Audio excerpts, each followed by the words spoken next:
Good morning. It's Friday. If you've made it to Friday, hallelujah. So this is Jackie Bloom, independent consultant for Close to My Heart. I will never ask you to pay for this video, so don't click anything if there's a scammer out there. Say hello if you're watching. And today's little art tip is going to be on pointillism. Pointillism. That is an artist's technique where you draw and shade in with dots of varying light and dark and intense groupings of dots, or light spread out dots, if you will. So this, I'm going to date myself, this is from 1978 when I was in high school, and this is a pointillism that I did. A little chickadee bird. I call them chickadee birds. Somebody out there will tell me what it is. So you can see that the varying dots, how close you group them together or how far apart you put them, that's how you get this technique. Enough about that. So let's see what we're doing today. First of all, we are working with C1855, the gnomes, and this is actually with the thin cut. So if you want the thin cut, it's Z3741. If you want just the stamp set, it's C1855. But I love these guys. They're cute. And there is all those thin cuts to go with it. The next one I'm going to be using is our word set, D1283. This one does not have any thin cuts. If you want this one, any of the ones that I'm showing you, you've got to the end of July, or the end of July. It's already past July. Oy. It's been one of those mornings. Let's just say that. Forgive me. If you want any of these sets, they are good through August, and they might be on the online only if there's any left. This one is D1926 if you want just the stamp set. If you want the thin cuts, although I don't know why you wouldn't, it is Z3724, and this is simple florals, and this is where I put my extra little ones that I have in there. So good little packaging tip. Also today we will be using a clear shimmer brush, a journaling pen, and some of our marker colors.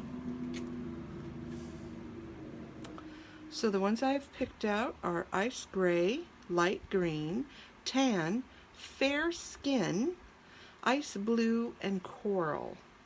There's a couple others that I'll be using on some different artwork, so I will show you that as I get to the different artwork.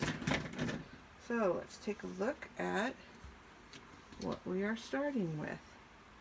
So these markers are perfect for pointillism because they have your light, your medium, and your dark within one color. You don't have to search around for colors that look good together. You've got it all in one pen. Love these pens. Okay? So I will hold this up, and hopefully, let me get it to where the light is. Hopefully you can see some of that shine, and I will show you how I did that.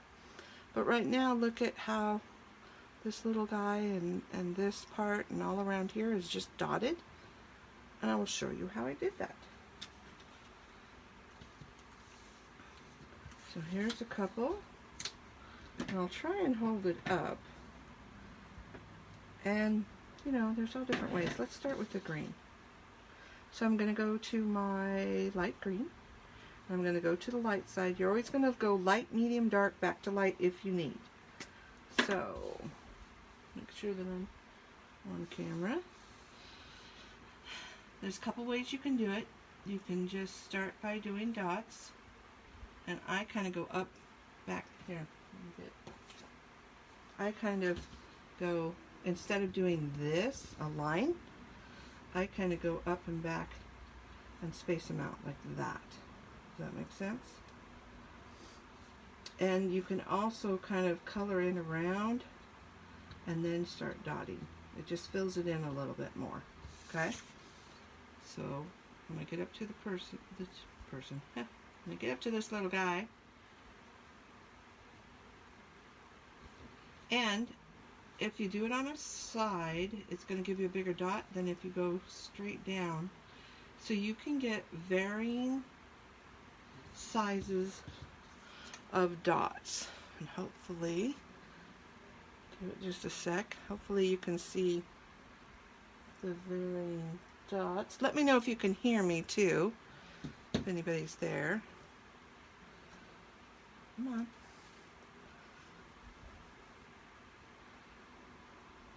Where is it? There it is.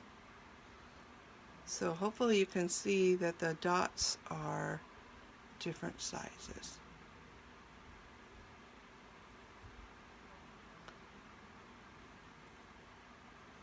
Okay, so that's our first layer. Then I'm going to take the medium layer and I'm going to go in, I'm going to give them a couple out by the edges, okay? And then when I get into here, I'm going to give a little more right up along under the body, okay?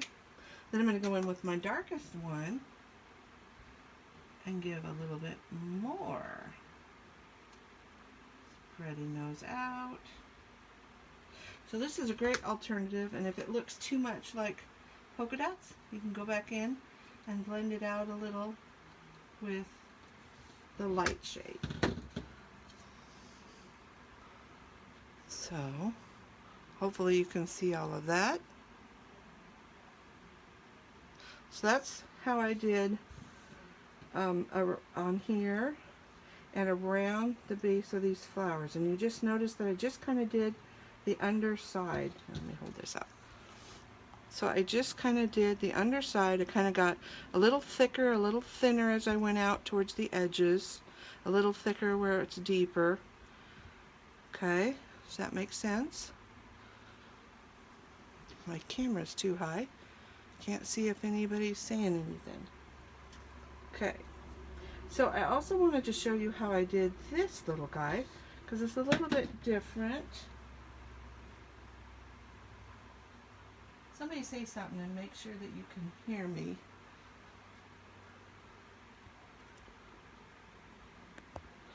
Okay, so we are going to start with, not that one, fair skin and light side. So what I'm going to do is I'm just going to kind of color them in kind of nonchalantly, just scribble, scribble, scribble. It's not all going to be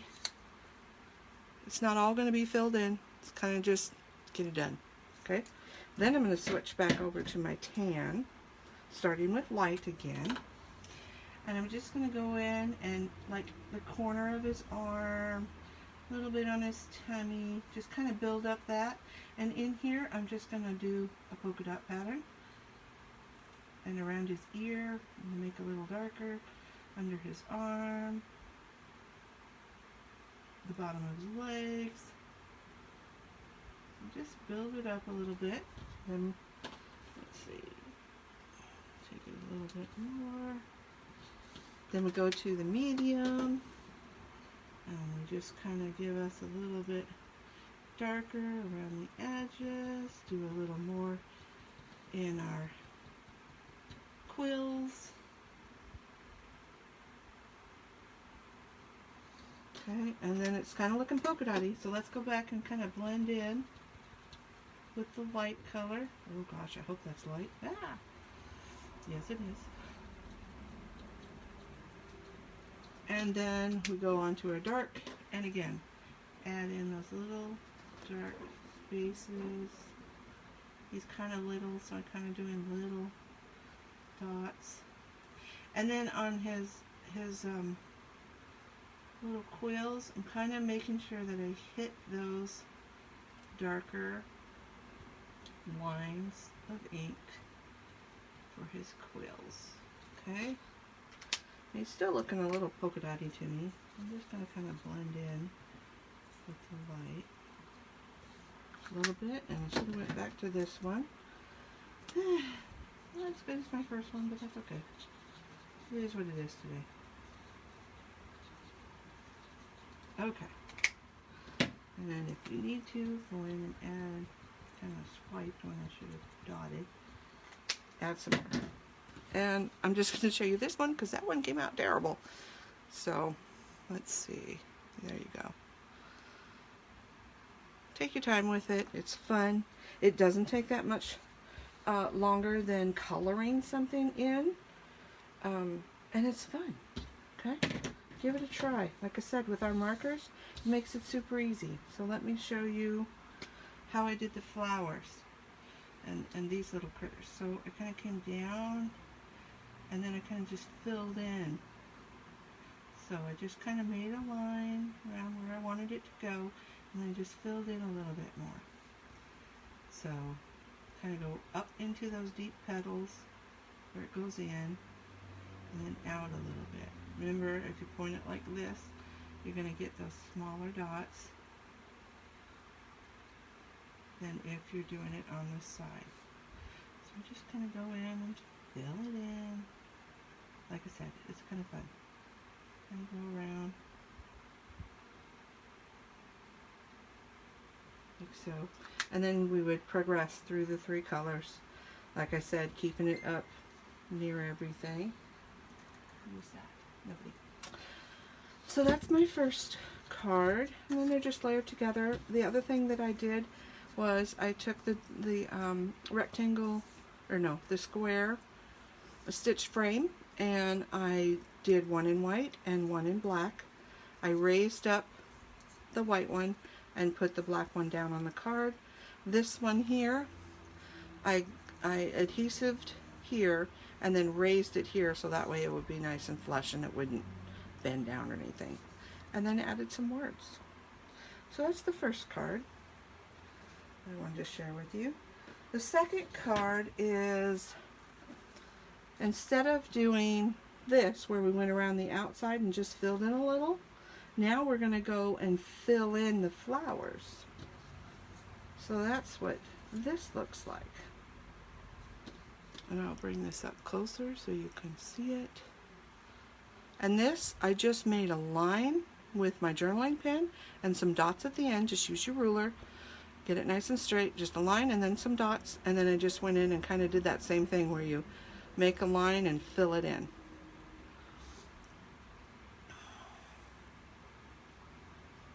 So hopefully, I've got a terrible glare today, I can't even see my camera.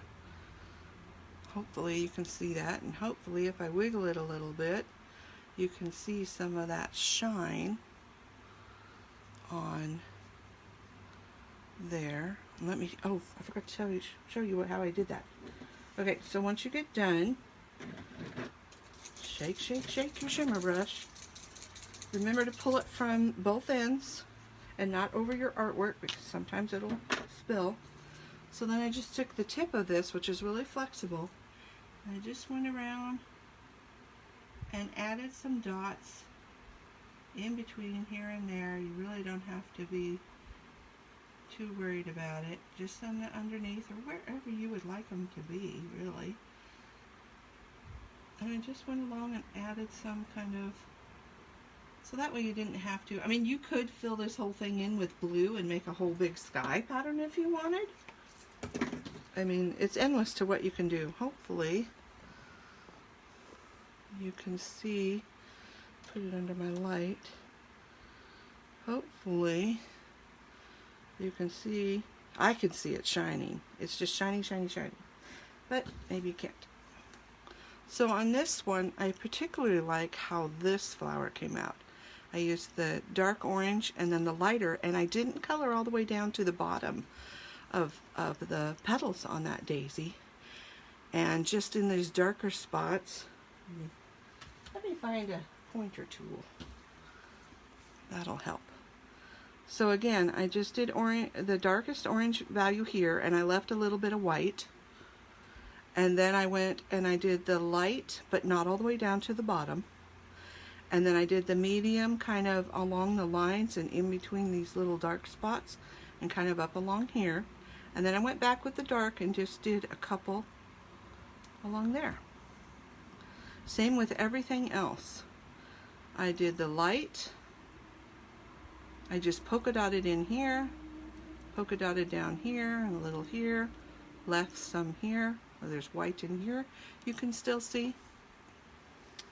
Same with this one. This one, I kind of went around the edges with the blue, and then I kind of went out like this with the other two darker colors. On the little mushrooms, I colored it in the light gray, left a little bit of white here and there, and then went back, and these little dark dots, that shows you where your darkest value is going to be. And always underneath, you know, where the sun doesn't get, is going to be a little darker and a little darker down here. Okay, the leaves, I just kind of polka dotted, and I went the dark along the stem and kind of in this little bit here. And the flower the same way. I left some white, and I kind of outlined it with the lightest value and kind of went almost to the edges, and then just added my dark along these little lines that are there to help you. So use them. Okay? And for that one, the blue on this flower is the true blue. So I added that one to that card. And the last one I'm going to show you, and there's all different kinds of variations of styles that you could do with this. It's just kind of what you think of. So here is a different one.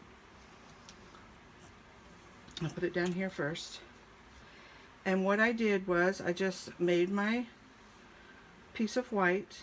I taped off with washi tape right along this line, so that way I didn't go over it. So it was a whole long like this. And then when I got done, I just, because the washi tape was still there, I just drew a line with my I'm really having a problem today, with my journaling pen, and then added the dots. Same over here. Okay, did that after I was done. So then you can see these colors are different. Let me pull in what those colors are for you. These colors are a little darker, and they are citrus green, ice blue, orange, hydrangea, and dark red. Okay? And that's how I got a little bit brighter. You can tell that these are a little softer, these are much brighter. And these are just going around the outside of this flower. So I started with the green and kind of made a little kind of, reminds me of a mandala almost. And, you know, light color first. Then I added along here just a little bit of the medium, and then went back with the dark. And that's how I did all of these. And when I got done, if I needed a little bit more light, like I added a couple little light ones here, just to kind of space it out a little bit, I went back and did that. Same thing down here. And I just picked colors that I liked. I just put them on a piece of paper and said, okay, those look pretty good together. They're all about the same brightness of color. This one's not quite, but it looks very nice with that. And this is just a piece of fern cardstock that I put in the background. And this again is part of the stamp of the month, which I love. Did I show you that one? I think I did. Oh, no I didn't. Here, let me show you the stamp of the month for August, which is this one, S2008. So if you ever have a stamp of the month, it does say stamp of the month now, but it used to not. So if you have a really old one and you see S1905, you know that that is a stamp of the month for S. The 19 is the year, 2019, and the 5 at the end means it's the 5th month, so it would have been May's. So that's just a little tip on that. Thank you all very much for watching. I hope you enjoyed it. Oh, who's watching? Dolores. Hi, Dolores. How are you? I hope you're well today. And that's what I have for you. I have something new for next Friday. And I hope you have a great, fabulous weekend and that you and your loved ones are well. Take care, everybody. Bye-bye.